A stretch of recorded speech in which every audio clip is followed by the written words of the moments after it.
अस्सलाम वालेकुम या अली मदद। मुझे आयल दोस्त मेहमान आए मुझे ॻोठ ऐं शहर जा दोस्तों, अल्लाह तव्हांखे ख़ुशि रखे, आबाद करे। ऐं मुंहिंजी हींअर हालत इहा आहे जो हितां चढ़ी कोन थो सघां, पर पोइ बि अल्लाह जी महिरबानी फ़न सां मुहबत आहे।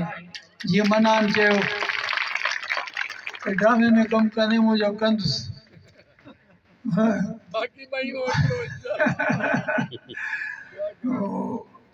तारीफ़ जेका हिननि सभिनी खे हिन जी महिरबानी, अल्लाह हिनखे ख़ुशि रखे, आबाद करे।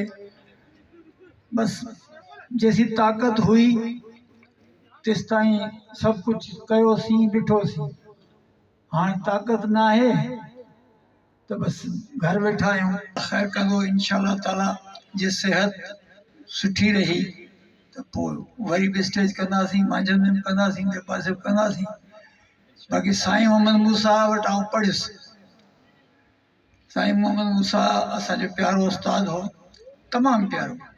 ऐं स्कूल में चारई पासा शहर लिखियलु हूंदा हुआ, जंहिंमें ख़ासि करे इहो शहर मूंखे अॼु ॾींहं ताईं यादि आहे, लिखियलु हो हुजे ई नाणो त घुम लाड़काणो। पोइ आउं चयोसि लाड़काणो का वॾी ॻाल्हि आहे, पर मौला साईं लाड़काणो घुमायो, सभु शइ ॾेखारी। जेको लाड़काणो आहे उस्ताद एम बलोच जे करे, जेको आर्ट जी दुनिया आहे उते आबाद थी आहे उस्ताद एम बलोच जी महिनतुनि सां। ऐं ही फ़न ईअं कोन मिलंदो आहे, क़ुर्बानी ॾियणी पवंदी आहे।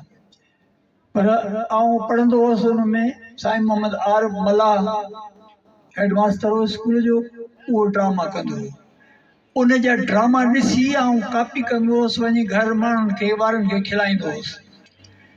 अल्लाह जी महिरबानी सां उन जहिड़ो स्टेज बि असां अॼु ॾींहं ताईं ठाहे न सघिया आहियूं, जेको मूंखे चङी तरह यादि आहे। ऐं भला ड्रामा, आलीशान म्यूज़िक पार्ट ॾींदो। उहो ज़मानो ॿियो हो, असांजो ज़मानो ॿियो हो। हाणे त उहो ज़माना ही ज़माना सभु ख़तमु थी विया। शौक़ीन विच में अची विया, जिन हणी ॿेड़ो ॿोड़े छॾियो सॼी दुनिया जो। अल्लाह कुझु जेब कतरा डायरेक्टर बि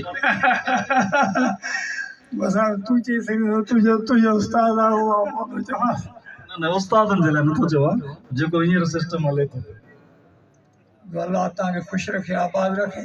महिरबानी लख थोरा, लख महिरबानी। पेड़े छॾियासीं लखें लाल मोती निखेरे छॾियासीं, सितारा तव्हां लाइ न लाहे सघियासीं, बस के कोका के कंडा मेड़े छॾियासीं। उस्ताद जे लाइ आख़िरी हिकिड़ी चुमी बि।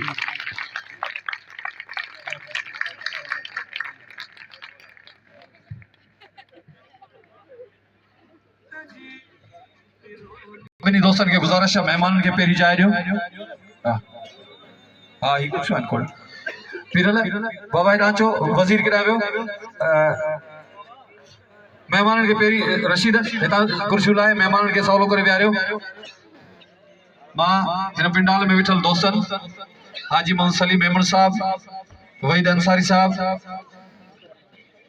ऐं ॿियनि दोस्तनि जो शुक्रगुज़ार आहियां। सोढो जेको असांजो दोस्त जाम शुरू मां कही आयो असांखे ॾिसण, हुनजी महिरबानी। साईं रफ़ीक मल्ला साहब, समूरनि दोस्तनि जी महिरबानी जिन असांखे इज़त ॾिनी। हाजी ख़ुदा बख़्श जोयो साहब, ही असांजो प्रिय प्यारो जेको हाणे नज़र आयो आहे बिल्कुलु।